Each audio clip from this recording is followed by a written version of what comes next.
Monter ces pièces, et surtout dans des conditions pour lui aussi terribles, mais donnant d'un autre côté à notre travail une espèce de combat qu'on était fiers et contents d'avoir, et qui, heureusement a eu une fin positive. Audience, vernissage et pétition étaient traduits par M. Emonin, qui est français, mais qui a été, je crois, professeur de français à Prague, et qui a envoyé ses traductions en France, et qui circulait depuis un bon moment déjà, et qui n'avait pas trouvé preneur. Et parallèlement, en même temps, il faut que vous sachiez que M. Havel faisait partie de la maison d'édition de Hambourg, Rowohlt, et que tant qu'il avait été membre en Tchécoslovaquie de l'association des auteurs, ses droits et tout le travail de faire connaître son œuvre passait d'abord par là et ensuite par la maison Rowohlt à Hambourg. Mais quand il a été emprisonné, et déjà dès qu'il a eu des difficultés avec le gouvernement, il a été aussi évincé de l'agence tchèque.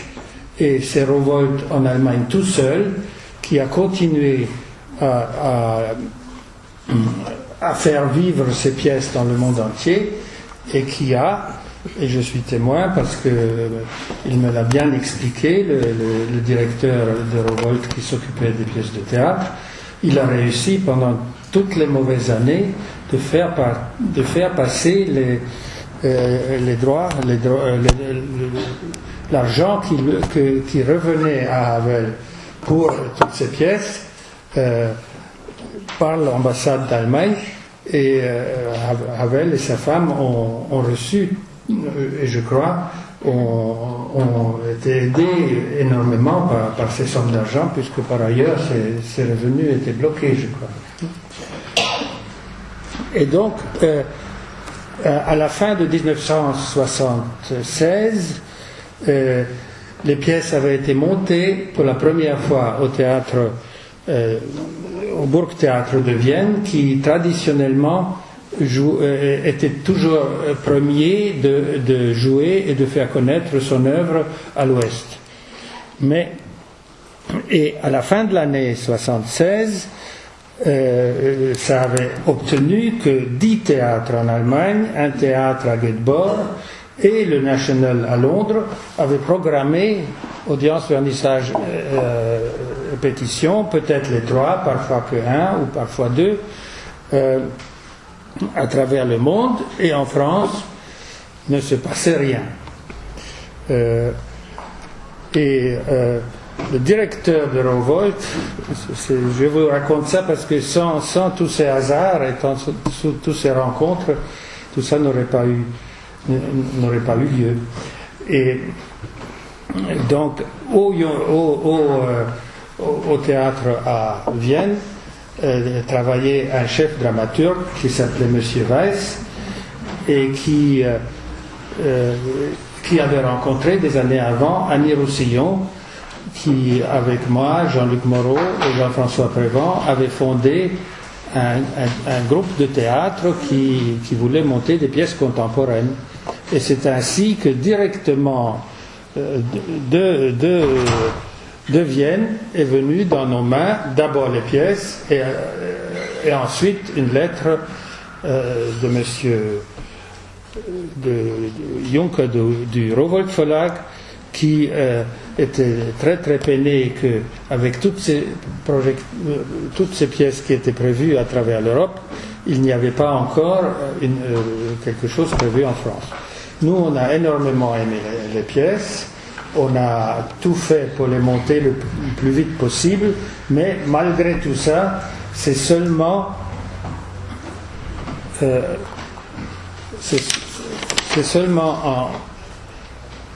en 1986 que... Non, pas ça, excusez-moi.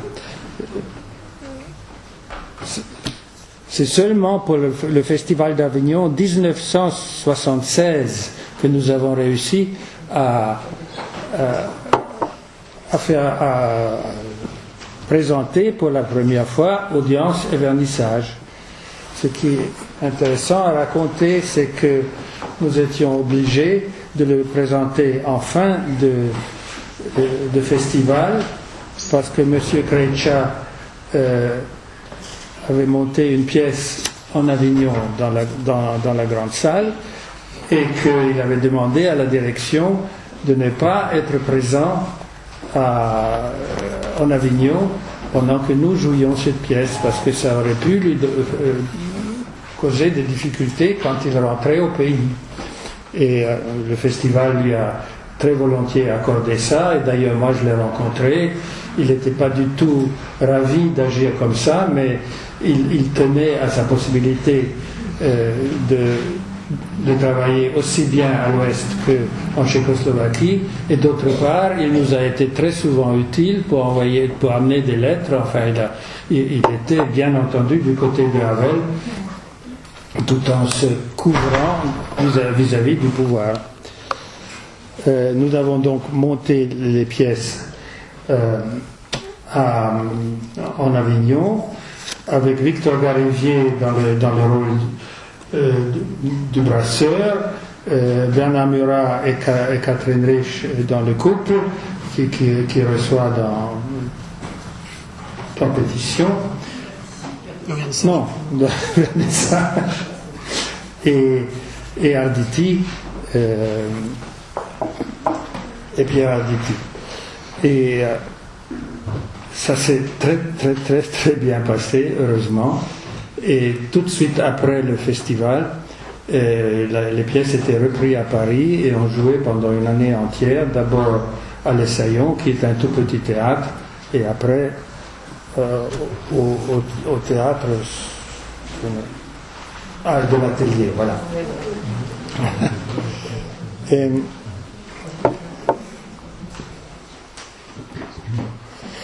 l'autre pas bonne nouvelle, mais l'autre petit pas en avant était que Ariane Mouchkine est venue à la fin du Festival d'Avignon. Elle revenait du Chili et elle avait assisté là-bas elle avait essayé d'aider là-bas une jeune compagnie qui était persécutée par le pouvoir. Et arrivant en Avignon, avec les pièces de Havel qui étaient jouées, avec tout le monde qui voulait être dans le coup avec elle, elle a fondé une association pour la défense des artistes victimes de persécution dans le monde. Et bien entendu, nous avons adhéré et j'ai travaillé pendant des années avec elle au sein de l'AIDA. C'était d'ailleurs la première possibilité pour moi aussi d'aller en Tchécoslovaquie, parce que AIDA voulait savoir directement qu'est-ce qu'on pensait là-bas, de quelle manière notre action pouvait se développer et leur vraiment servir. Et Havel était en prison, mais j'ai rencontré sa femme, j'ai rencontré des gens de la Charte, et c'était extrêmement utile. Nous avons très vite après fait un film sur le dernier procès de Havel.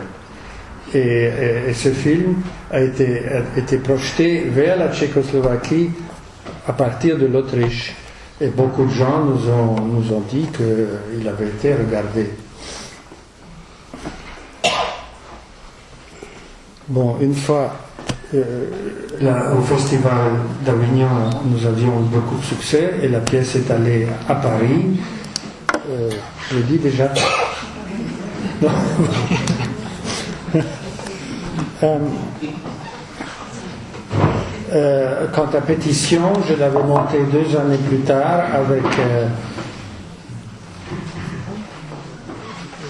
avec Daniel Gélin au Théâtre Mathurin.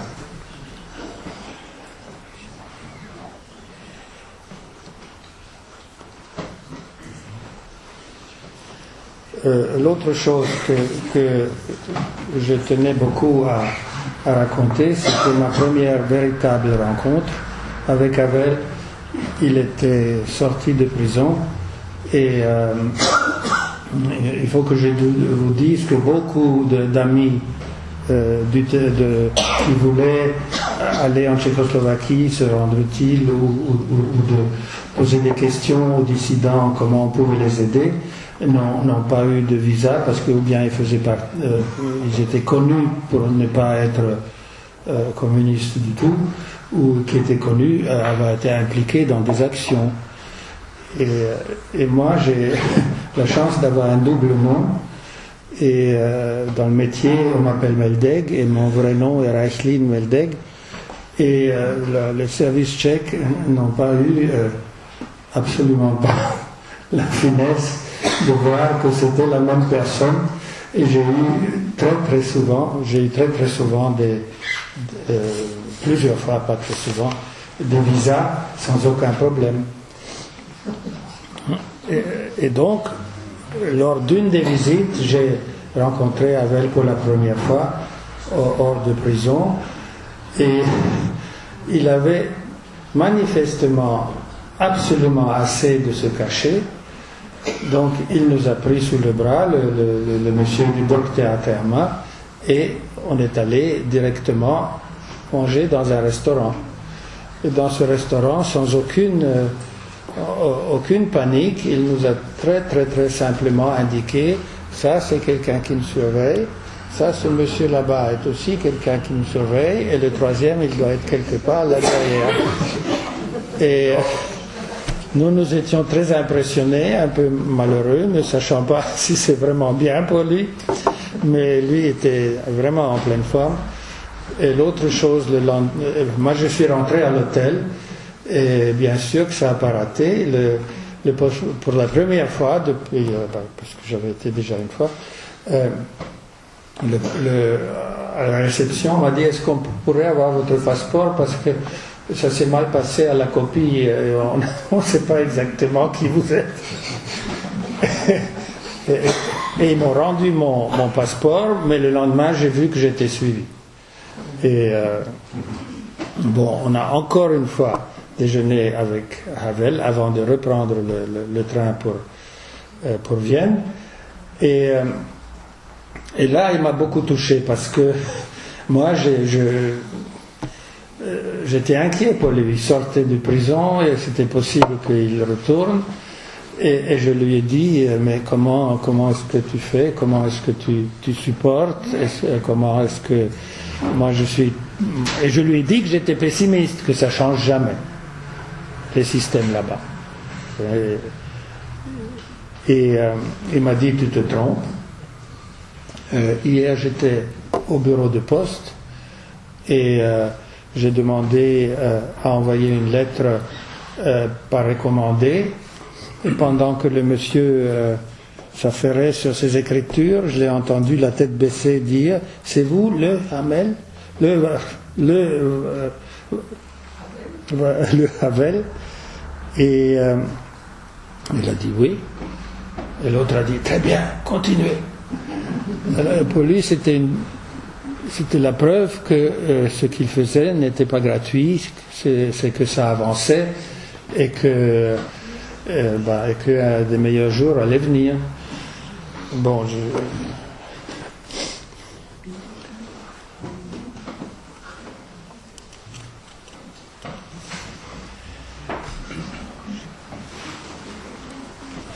Et la prochaine fois, c'était après le changement, et j'ai accompagné avec Atika, ma femme, et aussi avec, mon Dieu, son nom, Yves Montand, une délégation pour le saluer là-bas. Et c'est à cette occasion-là que, après avoir écouté un grand discours de lui, tous ensemble, on l'a suivi dans plusieurs bistrots où on a bu des bières et autre chose. Et j'ai eu l'occasion pour lui demander que quand il viendra à Paris pour la première visite d'État, qu'il vienne dans mon théâtre, le théâtre La Bruyère. Et il a dit oui. Ensuite, j'ai eu quand même un petit combat avec Madame Jack Lang, qui elle avait aussi, bien sûr, une grande réception au ministère de la Culture et qui trouvait que cette venue dans mon petit théâtre était absolument inutile et que vous n'avez qu'à venir chez nous, regarder la place que nous avons. Ça va créer des bouchons dans Paris. Et que j'allais créer des bouchons dans mon quartier et que tout le monde allait me détester. Et il y avait une délégation tchèque qui était là pour discuter de la forme qu'allait prendre cette visite d'État. Et il y en a un qui s'est levé et qui a dit, le président Havel tient à aller voir M. Meldeg au théâtre La Bruyère. L'histoire était réglée. Les invitations étaient au nom du ministre et de moi. Et tout le monde était heureux. Et c'était vraiment un grand moment parce qu'il savait dans ces occasions maintenant qu'il était au pouvoir, mais même sans ça, être d'une telle ouverture, d'une générosité, d'une telle capacité Bon, il y avait 2 fois plus de personnes que là, et il a parlé à tous. Il a trouvé le moment de parler à chacun. Et j'ai envie quand même de le raconter parce que à sa sortie, je l'ai présenté à son agent, parce que Rowohlt a un agent à Paris. Et il lui a dit, I'm so happy to meet you. Hein? I need money. Il a dit, I have money as president, but I have no private money. Donc, il l'a encouragé fortement pour les tantièmes qui lui revenaient pour les pièces qu'on montait. Et ça, c'était Havel aussi, de pouvoir être aussi ouvert, aussi simple. Voilà.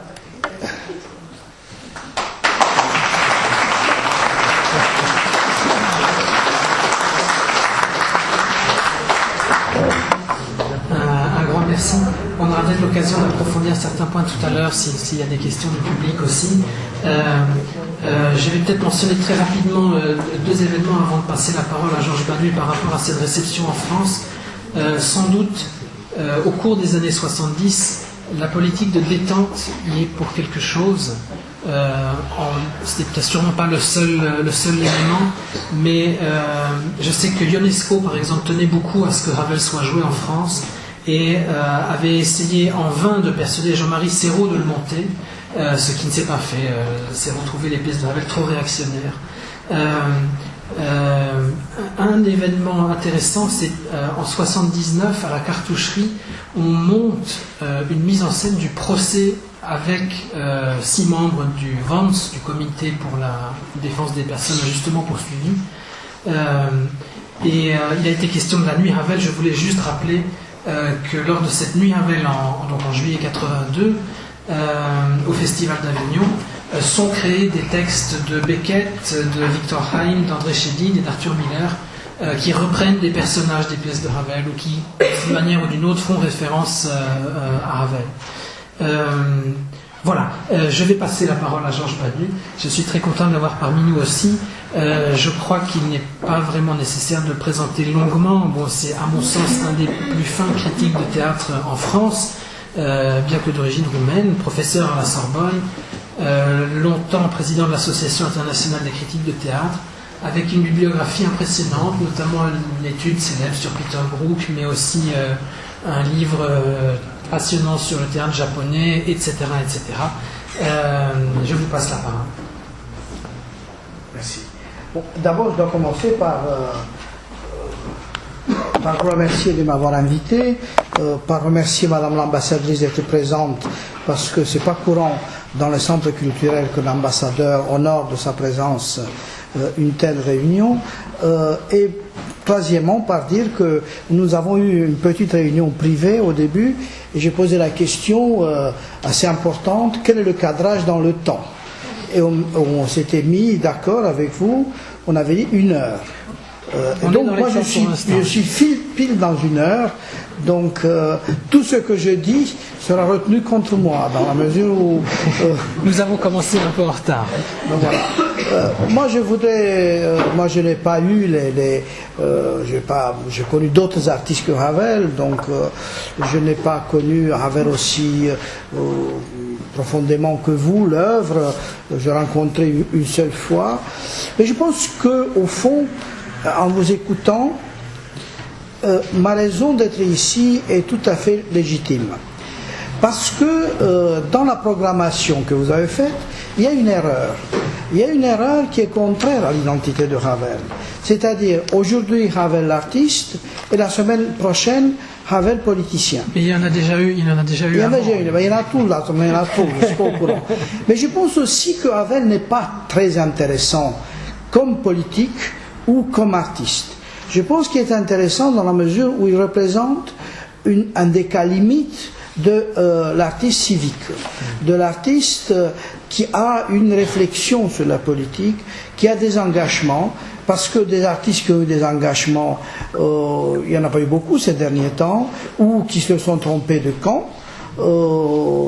Et de l'autre côté, il y a des artistes qui sont peut-être plus intéressants que lui sur le plan de l'écriture, mais je pense que l'originalité de Havel vient de là, de ce mélange entre l'engagement dans la vie politique, ces dimensions morales de la politique.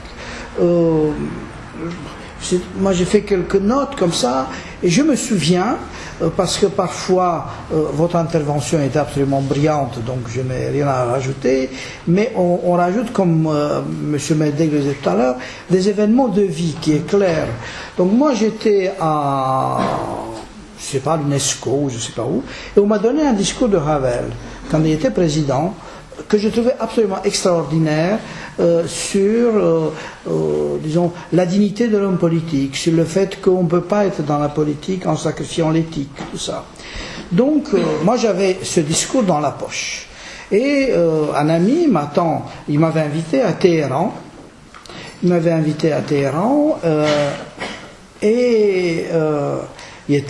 cette époque-là le numéro 2 de l'ambassade française, de l'ambassade de France à Téhéran. Mon avion est arrivé avec 7 heures de retard. Lui, par peur d'être un peu discourtois, mais enfin, diplomatiquement, il devait m'attendre. Donc, il m'a attendu. Et je suis allé chez lui, donc vers 4 heures du matin, parce qu'il y avait un avion iranien qui faisait un peu l'avion balai. C'est-à-dire, c'était la fête de l'Iran, on nous donnait une plaquette de chocolat, et l'avion est parti de Paris. De Paris, nous on devait aller directement à Téhéran. On est parti de Paris à Londres, on a pris quelques passagers à Londres, ensuite on est descendu à Bâle, on a pris quelques passagers, enfin tous réunis, l'avion balai est arrivé vers 3 heures du matin. Et à 5 heures du matin, j'ai bu, vraiment c'est pas, j'ai bu avec cet ami, un bon whisky, et j'ai dit, mais écoute, j'ai quelque chose à te lire. Et j'ai lu le texte de Ravel.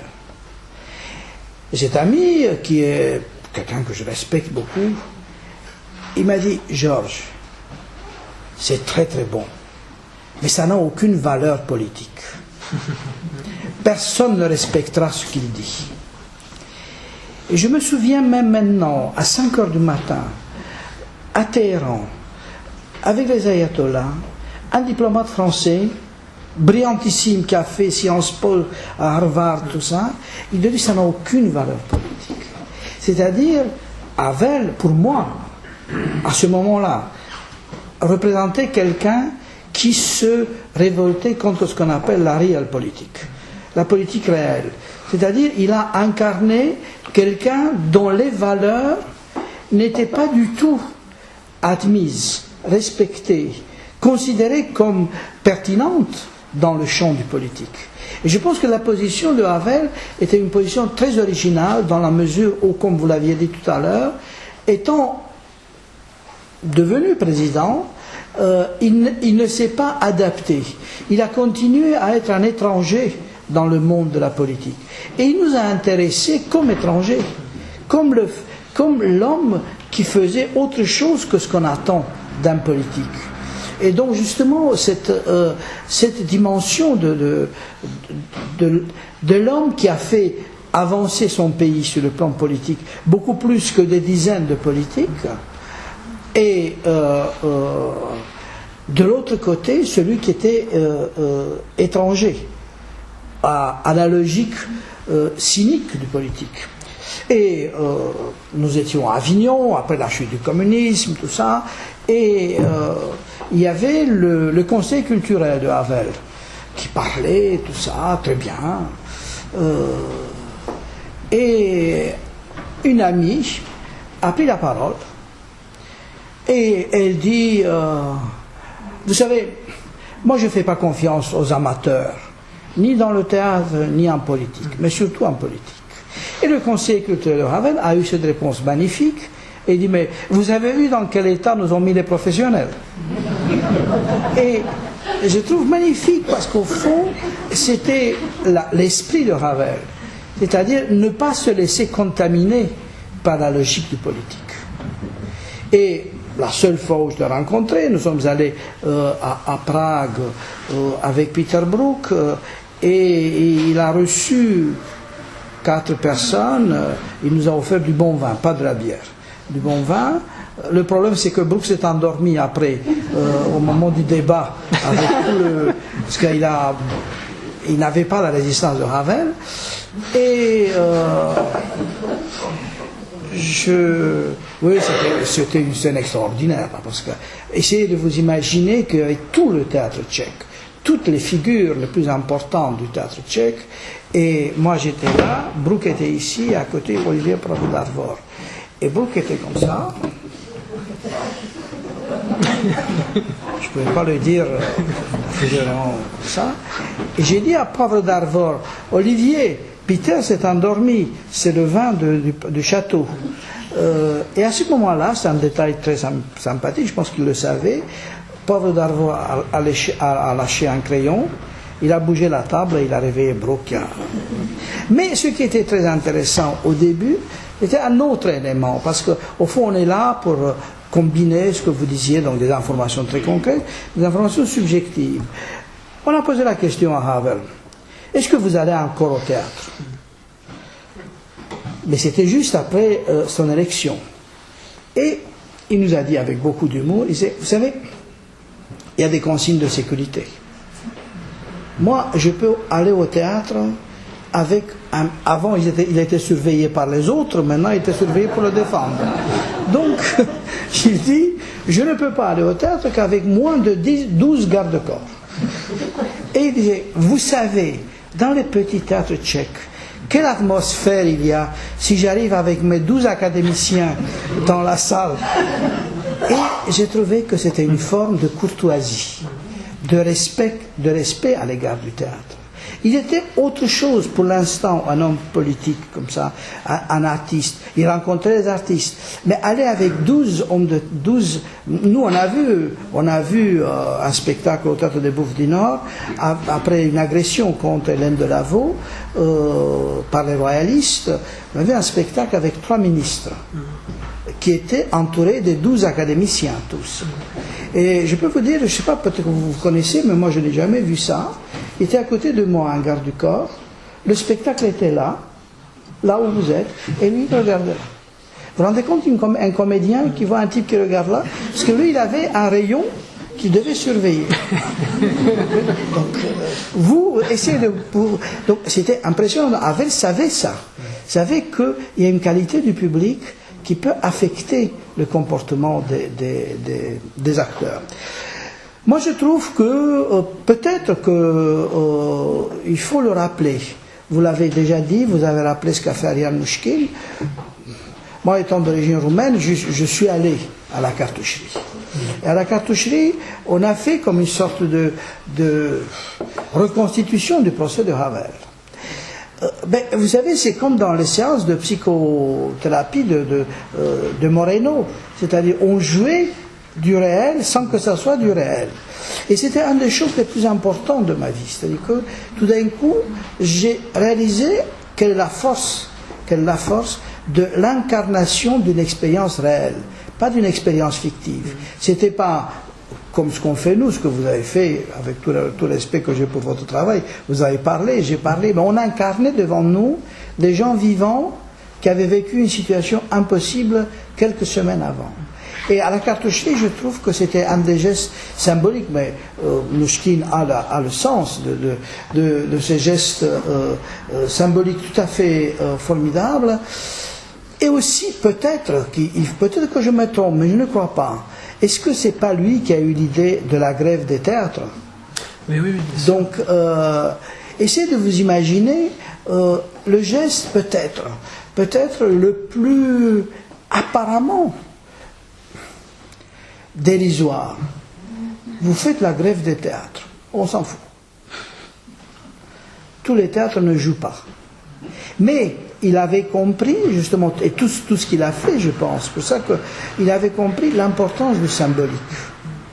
On a demandé à Heiner Müller, un grand écrivain allemand, est-ce qu'on peut fermer les théâtres? Heiner Müller a répondu, je ne peux pas vous répondre. Fermez-les 2 ans et je vous dirai. Donc, Havel a eu l'idée de faire la grève du théâtre un seul soir. Et cette grève du théâtre a eu un impact énorme pour la révolution de velours, etc. Donc, je crois qu'il a apporté du symbolique dans le politique. Et qu'au-delà des discours qui sont, surtout les discours politiques, qui sont extraordinairement inédits, il a représenté cette figure de l'artiste civique en plein, comme vous disiez d'ailleurs, c'est très intéressant. C'est intéressant que Yves Montand, je ne savais pas qu'Yves Montand soit allé voir Havel, parce qu'à un moment donné, Yves Montand s'est engagé de la même manière que Havel. Et je voudrais analyser, avant de conclure, parce que le temps passe, il y a une phrase, on peut le dire, nous sommes entre nous, tous les Tchèques, les Roumains, il y a une phrase très cynique de Kundera, qui n'est pas réputé pour sa gentillesse. Il a dit, la meilleure œuvre de Havel, il l'a écrite au château. 2 interprétations possibles. La première, la plus banale, qui est un mauvais écrivain, mais qui est un homme politique. C'est ça. C'est ça le sens. Mais moi, je trouve que, à cause de sa méchanceté, Kundera a dit une chose très importante. C'est que des écrivains, il y en a dans le monde. Mais qu'un écrivain qui a sauvé à un moment donné le politique par sa présence d'écrivain, qu'un écrivain qui a pu prendre des décisions d'une ouverture, d'un esprit démocratique, un écrivain qui s'est opposé à tout éveil de l'esprit nationaliste. On a vu ce qui s'était passé en Yougoslavie. Il a été pour beaucoup pour que ça tourne pas au vinaigre, la séparation de la Slovaquie. Donc je crois que c'est très important de dire que tout ce qui s'est passé pour une bonne période en Tchécoslovaquie a porté le signe d'un écrivain à la fois engagé dans la morale, dans la politique, d'un écrivain qui vraiment, je pense, je le dis sincèrement, il a été plus important pour l'histoire du XXe siècle au château qu'un écrivain, ces pièces qui sont des pièces comme Arthur Milan a écrit d'autres, donc des pièces intéressantes, mais ce ne sont pas des pièces qui bouleversent le pays. Havel reste une figure, à mon avis, extraordinairement importante dans la mesure où il a été tout à la fois. Il a été un écrivain, il a été un homme qui a défendu la morale, a été un homme qui a su résister, vous l'avez dit, il a su résister, et qui a su vivre. Et pour finir, vous savez, les artistes aussi différents qu'ils soient aiment beaucoup les blagues parfois. Et moi j'étais à la Schaubühne, et Schaubühne c'est le grand théâtre de Berlin, et on a demandé à Jean Genet, qui voyait les nègres, est-ce que ça vous a plu? Et Jean Genet, qui demandait toujours à être payé en espèces, a ouvert la veste et on a vu the money. Donc, comme Havel demandait I need the money, les dramaturges acceptent ça. Et je trouve que c'est assez joli de ne pas jouer le rôle comme ça de l'artiste désintéressé. L'artiste doit vivre aussi. Et Havel, peut-être, c'est un de ses grands mérites, et tout le monde l'a dit, il a su être tout ce qu'il a été, mais en même temps, il a su vivre. Il a su vivre, et je termine là-dessus. Nous étions à Avignon, la deuxième fois quand il est venu à Avignon, où il était à l'article de la mort. Il s'était effondré dans l'avion sur l'échelle en descendant à Libye ou à Qatari, ou je ne sais pas où il est allé. Il faisait chaud aussi parce qu'il avait bu pas mal dans l'avion, mais il s'est effondré, il est venu à Avignon. Et à Avignon, il a traversé la ville d'Avignon. Il a parlé avec les gens. Et d'une certaine manière, c'est quelqu'un qui a vécu et a dirigé un pays en artiste. Et je crois que c'était un des rares, si ce n'est pas le seul, au XXe siècle. Merci. Ah oui, excusez-moi. Oui, j'ai oublié quelque chose là.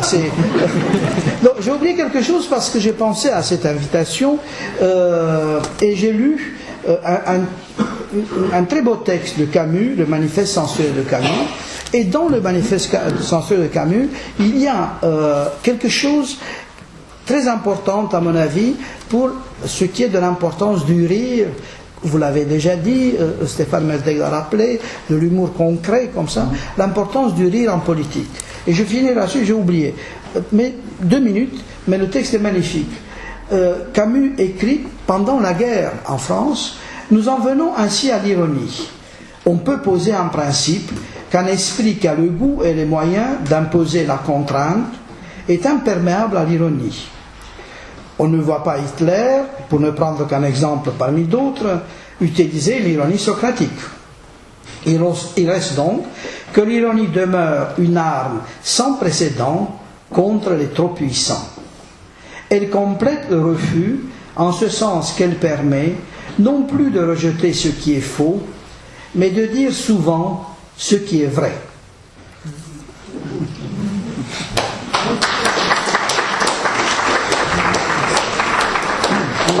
Il m'a dit à Nilman.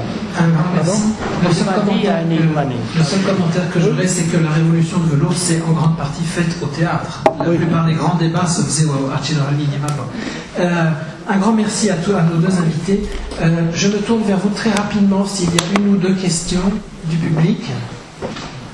Bonsoir, j'aimerais connaître l'influence de la religion dans l'œuvre de Václav Havel. Merci.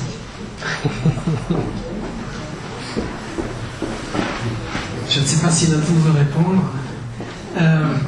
Je suis peut-être mal placé pour répondre. La seule chose que je puisse vous dire, tout simplement pour avoir lu un certain nombre de textes de Havel, Havel sans doute n'était pas un homme croyant, ou très certainement pas un homme pratiquant, mais de façon récurrente dans sa pensée, aussi bien dans ses discours politiques que dans ses essais littéraires, on trouve un accent très fort mis sur l'éthique, avec peut-être un certain regret qu'au XXe siècle, Dieu ait été évincé par l'homme.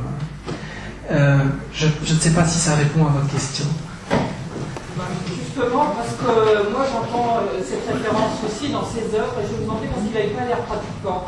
Et là, je voyais la contradiction. Je ne suis pas sûr que c'en soit une.